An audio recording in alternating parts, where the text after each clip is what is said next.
So you're planning to buy a home, and you may have taken a peek at a few properties and may have a few realtors contact in hand. You are very excited and thrilled for this day. You're all set to go and find your dream home. Then you ask to sign a buyer representation contract, and all of a sudden you're conflicted about the long paperwork and you're not sure what to do. So I'm presuming that's why you click on this video, so that you can get a sense of what I'm talking about and to learn more about the buyer representation agreement and what is the catch of this representation. We'll go over everything in this video, so stay tuned.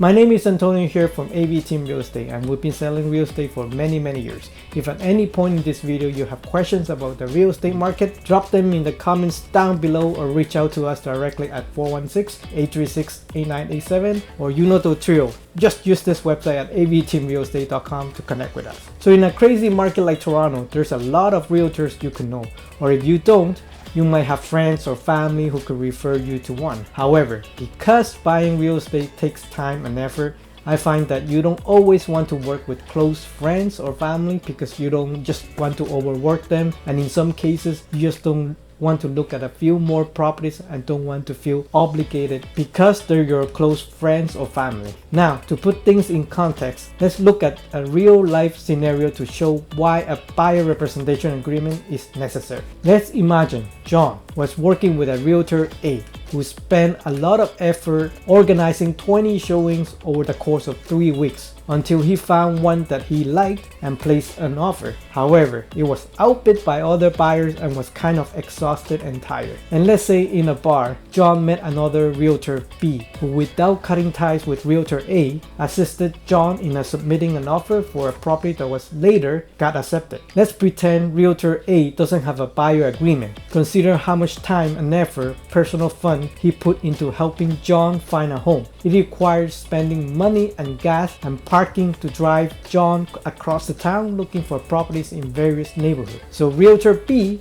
chose 1 or 2 houses before writing an offer that is accepted. And you can see how this is really unfair to realtor A, who did the majority of the work. That is the reason for the existence of this buyer agreement representation. Now, typically the agreement can last for up to 6 months, depending on the price point and the area that you're looking in Toronto. I tend to do mine between 3 to 6 months time, but I always remind my clients who are willing to work with me that when you feel uncomfortable to move further even during the first week or so, I don't force clients to honor the contract, and instead I will offer to cancel the contract anytime. The reason is very simple. Whatever the issue was, or you just want to work with someone else, we're simply not compatible, and it would just make it harder to work together to find the right place in the long run. But basically, that's how buyer's agent get paid. So they are relying on the listing agent to pay the commission and for the work. That way, the buyer doesn't pay the buyer's agent commission for showing you around. There is a section in the agreement that explains how the buyer's agent is going to get paid, and most of the time, they're charging the seller for the commission of the listing agent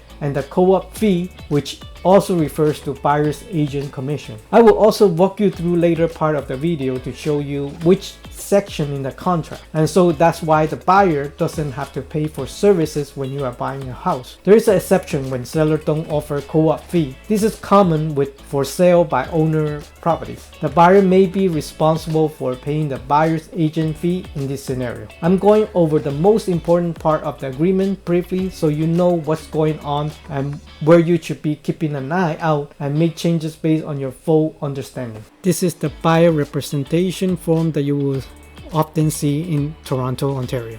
Okay, at the top here you will see the brokerage name from your buyer's agent, and it will be the address here and the brokerage name, and here is the buyer information and their address. This is a binding agreement between the brokerage and the buyer, not the agent. And here in this section you will see the commencement date and when it ends, when it is expires. Usually is about 3 months time is the standard. It can be shortened, you can negotiate, but like I said, between my clients and myself, I will have them the option whenever they are uncomfortable with, they can terminate by signing another mutual release, so they won't be obligated later on if they feel like uncomfortable moving forward with this agent. And now here in this section, if you want to work with the buyer agent more than 6 months, the buyer will initial here. This is actually a very rare case. I would not recommend to do this, but if you would like to continue working with more than 6 months, this is where you put the initial. Now moving to this part of the section, property type and use. If you are looking for residential properties, you will just put here like residential. If you, let's say you working with commercial property, then you will put commercial here. And for geographic location, you can be more specific into what area you are looking for. For example, if you were looking somewhere in Scarborough, you can put Scarborough here, or let's say you're looking in Toronto only, so you can put Toronto here, or you can put in multiple ones. So let's say I'm also interested in Markham, so you can put Markham as well here. Now moving on to the section 2, which is one of the part that you want to pay attention to, and this is the commission. The buyer agree the brokerage is entitled to receive and retain any commission offered by the listing brokerage or the seller. In short, this means that the seller pays for all the commission, including the listing side and also the buyer's side. That's why the buyer doesn't pay any services when you go shop or buy a house using a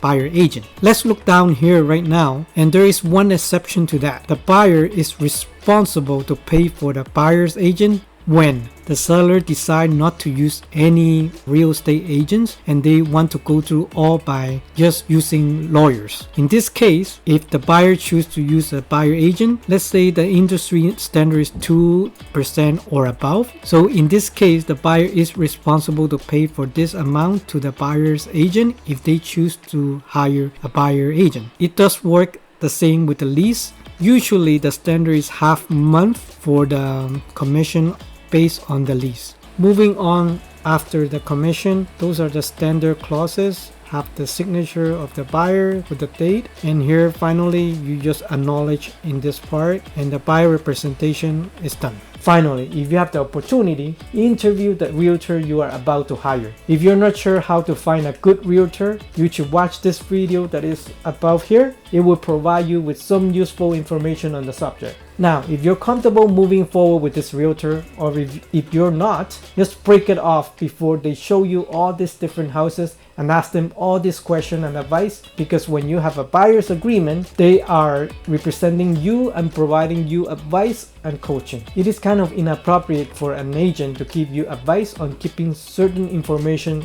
confidential to the seller. So these are things that a buyer agent is responsible for. So it's not just showing you houses, it's also representing, committing, and remaining loyal to you as a buyer throughout the transaction to ensure that your best interests are protected. So it's not uncommon for an agent to ask you to sign an agreement to make sure that all this effort are going to be paid off in the end and in the long run. I'm grateful that you watched this video thus far. My name is Antonio from AV Team Real Estate, and once again, if you got some value from this video or need help or advice for all real estate related in Toronto GTA, don't hesitate to contact me, and please like and subscribe to our channel for more videos just like this one. A simple share will go a long way for us and will also help the YouTube algorithm in displaying the videos so that more people may see them. And thanks for watching. See you in the next video.